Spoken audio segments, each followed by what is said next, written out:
bahawa yang amat berhormat Perdana Menteri perlulah segera digantikan. Kerana ternyata beliau telah mengabaikan perintah Allah.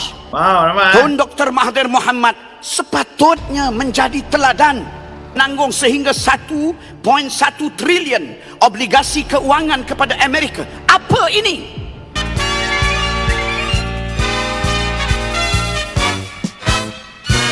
Assalamualaikum, salam sejahtera. Tapi itulah kadang-kadang apa nak jadi dengan negara kita lah. Masuk ini ahli Parlimen Jasin ini pun seorang lagi. Ni Kunut Nazilah ni, pakar Kunut Nazilah tak habis-habis. Saya tak tahu bila-bila masa sebelum ni tak pernah dengar. 5 tahun lepas tiba-tiba muncul dengan Kunut Nazilah sekarang ni. Yang kita nampak sedang memakan diri mereka. Tangkap membuat keputusan yang salah dalam percaturan geopolitik yang merugikan kepentingan politik dan ekonomi negara dalam jangka masa yang panjang. Amerika yang berusaha untuk memastikan putaran ekonomi dunia agar sentiasa tunduk kepada kepentingannya kelihatan berjaya melalui ugutan kenaikan tarif untuk menekan Malaysia mengikuti kehendak Amerika. Ia seolah-olah seperti perjanjian Camp David antara Mesir dan Israel. Perjanjian yang mengekang kebebasan Mesir untuk membuat keputusan ekonomi bagi negara mereka sendiri. Semuanya mesti dengan restu Amerika. Ia dapat kita fahami kerana dua negara itu sedang berperang. Adapun negara kita tidak berperang dengan Amerika. Maka kenapakah kita menghulurkan tengkuk kepada mereka? Tuan yang dipertua, ini sangat memalukan. Kerajaan dilihat begitu. Kadang-kadang kita tengok bagaimana baca teks, baca PDF. Ya, kita tahu benar ni nak tulis apa, tulislah. Tapi kita tengok isi dia, kandungan apa dipersembahkan. Walaupun saya tak nampak apa kesan pandangan dia, bahasan dia kepada negara. Tapi tak apalah kita kongsikan juga. Saya nak tunjukkan baginda level ahli Parlimen PAS ni. Niat mereka yang paling menarik ni tu Dr. Mahathir jauh lebih baik daripada PMX kita. Lantaklah kau lobai, itu pandangan kau, aku tak kisah. Mudah menyerah kepada Trump. Kesannya sebelum belanjawan 2026 ini sempat diluluskan dan dilaksanakan, negara telah pun menanggung sehingga 1.1 trilion obligasi keuangan kepada Amerika. Apa ini?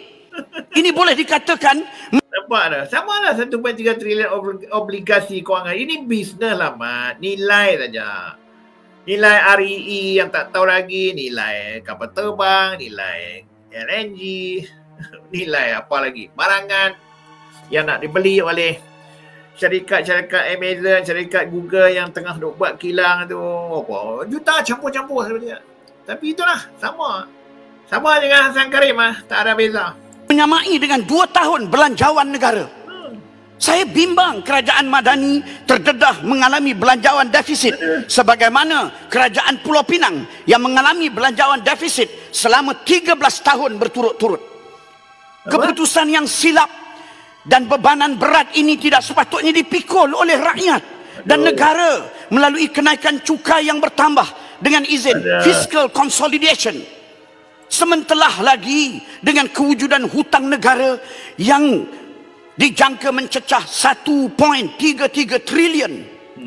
Sepatutnya pemimpin yang bijak akan memastikan percaturan geopolitik antara bangsa sebagai saluran untuk mengangkat martabat bangsa dan negara, membawa pulangan keuntungan ekonomi untuk negara dan mencabut kesombongan kuasa besar dunia yang ingin membuli negara kita.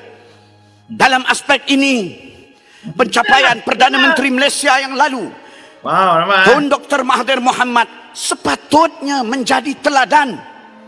Malangnya, kerajaan mengambil jalan terbalik dan mundur ke belakang dalam pembinaan bangsa dan negara dengan penuh rasa hormat.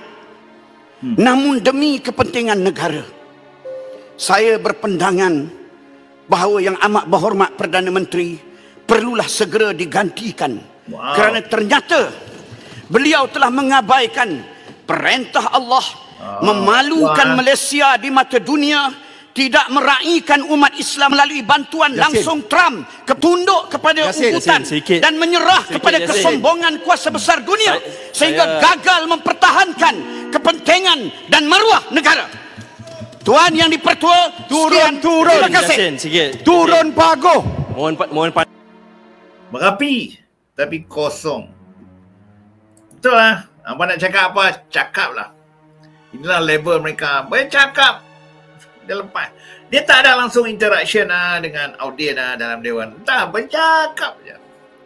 Sama juga dengan si Hassan Karim yang tuang hari yang semalam berkatakan jenuh perbelanjaan divisi kononnya duit itu kenapa dibagi. Seolah dibagi percuma kepada Amerika 1 juta. Habislah duit belanjawan, defisit duit belanjawan. Trump turun ke bawah ini, kita menyerahkan ekonomi kita, menyerahkan kekayaan negara kita 1 triliun ringgit. Sedangkan setiap tahun kita berhempas pulas. Lembaga hasil dalam negeri kena cak kutip, custom kena kutip. Semuanya nanti kita bagi kepada Amerika. Petronas bergaduh dengan setengah negeri, tak bayar royalti pada Kelantan, tak bayar royalti kepada Terengganu, mungkir pada Sabah, mungkir pada Sarawak. Kita bergaduh sama sendiri, tapi berbilion kita bagi pada Amerika. Saya tidak bersetuju. Hidup Pasir Gudang. Aduh, kadang-kadang betul lah. Lepas hati busuk. Mana cakap apa kata lah. Memang kata dia. Ya, macam tak tengok orang-orang pun. Apa benda? Okey, kita bandingkan dengan Syed Saddiq. Syed Saddiq nampak dia begitu simpati kesian dengan pihak kita. I want to be fair here. Saya kesiankan Perdana Menteri Malaysia. Kesiankan sedih. Sekejap di label pro-China dan pro-Rusia ni beberapa bulan lepas. Kerana berjumpa dengan Presiden Putin, Lavrov, nampak terlalu dekat dengan BRICS sampai sekatan dagangan dikenakan ke atas Malaysia. Ada juga yang memeli pada masa tersebut. Mengapa tak mendekati Trump, tak dapat panggilan daripada Presiden Trump. Tetapi akhirnya bila mendekati, dia label pro-US pula. Realitinya sesiapa pun yang menduduki kerusi Perdana Menteri di Malaysia perlu bijak mengimbangi hubungan diplomatik di antara gergasi-gergasi besar. Kalau tidak, impak yang teruk adalah kepada negara kita. Tapi itulah, kita tengok kesian keadaan, keikhlasannya, kesungguhannya, bekerja kuat pada hayat ini berlari sana, berlari sini Sekarang habis saja tengah hari, terus pergi ke Korea, terus dah disambut. Malam ni pun sangat-sangat tadi pun dah ada upacara-upacara dengan APEC di Korea tu.